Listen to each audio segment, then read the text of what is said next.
Hi there, guys. Today we're going to talk about Matthew. We're going to jump between Matthew and Luke, and you're going to see why. Um, but basically, we're talking about the temptation of Jesus, and there's a lot of profundity with regards to the tempting of Jesus. It's not just how he handled the temptation; it's also when the temptation was over, or rather when the wilderness season was over. So the timing was also a factor, and also the method, the way the enemy approached Jesus, and also very important, the confidence the enemy had. It's not so much that the enemy is confident that he can beat Jesus. That's not the confidence.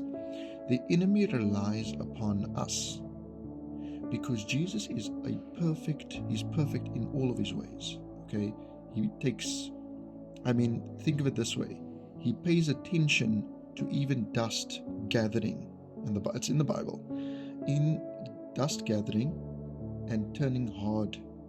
Now, who in this world, even before they go to sleep at night, would think about dust hardening, clumping together and hardening? It's probably not even the last thought you have. And Jesus thinks about that. He has so much diligence and detail that we cannot perceive. So it's very difficult to explain to us. So that's why we require faith. And faith makes it very easy for us to just trust in him. He knows what he's doing, right? So we're going to read from we're just going to read from where the enemy tempts Jesus. So we're in Matthew, and that is chapter 4, verse 4. And he says, "But he answered and said, It is written, man shall not live by bread alone." Okay, I'm way ahead of myself here. "And when the tempter came to him, he said, If thou be the Son of God, command that these stones be made bread. But he answered and said, It is written, man shall not live by bread alone, but by every word that proceedeth out of the mouth of God." Okay? "Then the devil taketh him up into the holy city, and setteth him on the pinnacle of the temple, and saith unto him, If thou be the Son of God, cast thyself down, for it is written, He shall give his angels charge concerning thee, and in their hands shall they bear thee up, lest at any time thou dash thy foot against a stone. And Jesus responded, It is written again, Thou shalt not tempt the Lord thy God." Right? "Again the devil taketh him up into an exceeding high mountain, and sheweth him all the kingdoms of the world, and the glory of them, and saith unto him, All these things will I give thee, if thou wilt fall down and worship me. Then saith Jesus unto him, Get thee hence, Satan, for it is written, Thou shalt worship the Lord thy God, and him only shalt thou serve." And listen what happened next. "Then the devil leaveth him, and behold, angels came and ministered unto him." Okay, now, before I say anything else, let's go to Luke. Yeah, okay, now the same thing, okay, and he says, and Jesus answered, saying, It is written that man shall not live by bread alone, but by every word of God. Okay, same thing, but there's purpose, so just bear with me. "And the devil taketh him up into a high mountain, shewed unto him all the kingdoms of the world in a moment of time. And the devil said unto him, All this power will I give thee, and the glory of them, for that is delivered unto me, and whomsoever I will give it. If thou therefore wilt worship me, all shall be thine." Forgive me. And Jesus answered and said unto him, Get thee behind me, Satan, for it is written, Thou shalt worship the Lord thy God, and him only shalt thou serve. Right? And he brought him to Jerusalem, and set him on a pinnacle of the temple, and said unto him, If thou be the Son of God, cast thyself down from hence. For it is written, He shall give his angels charge over thee, to keep thee, and in their hands shall they shall bear thee up, lest at any time thou dash thy foot against a stone. And Jesus answering and said unto him, It is said, that thou shalt not tempt the Lord thy God.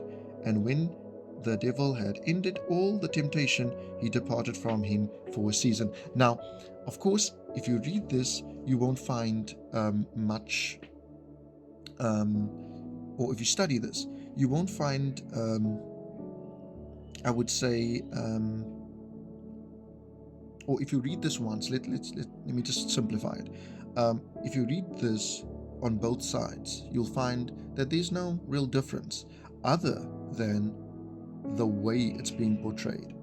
Now remember, Luke, I don't think Luke was there with Jesus, so Luke was very much someone of a study. Okay, he was very much into the study of Jesus. Okay, and correct me if I'm wrong. Okay, we're all learning.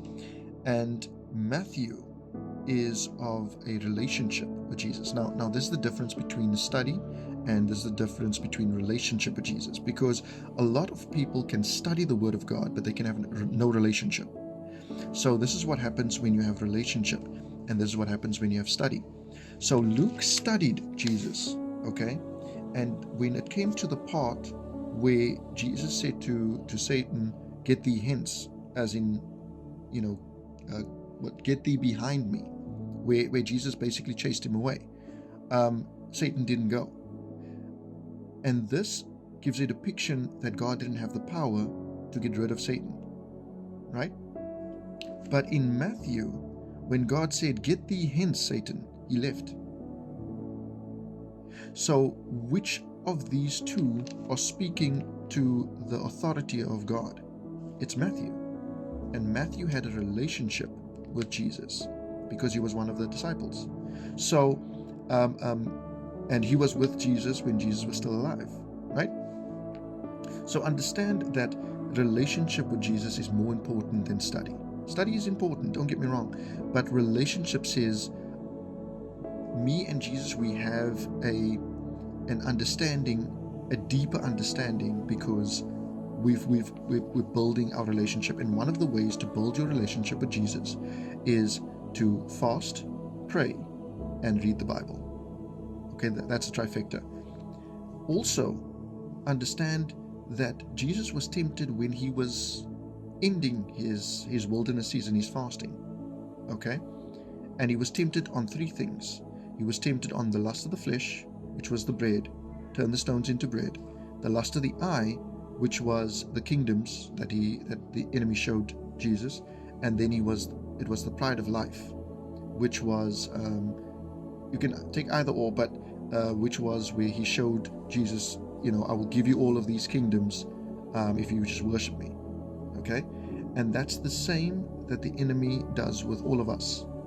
He does only those three things and hits it, basically bombards us with that continually. So that's why we need to, in order to ensure that we stay in alignment with Jesus, the fasting deals with your flesh.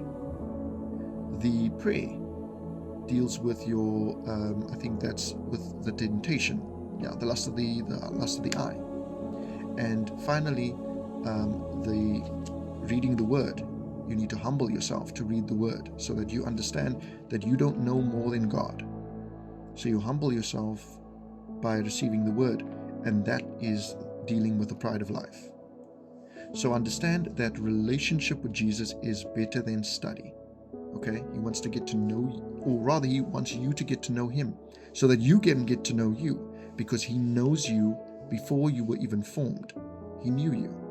Okay?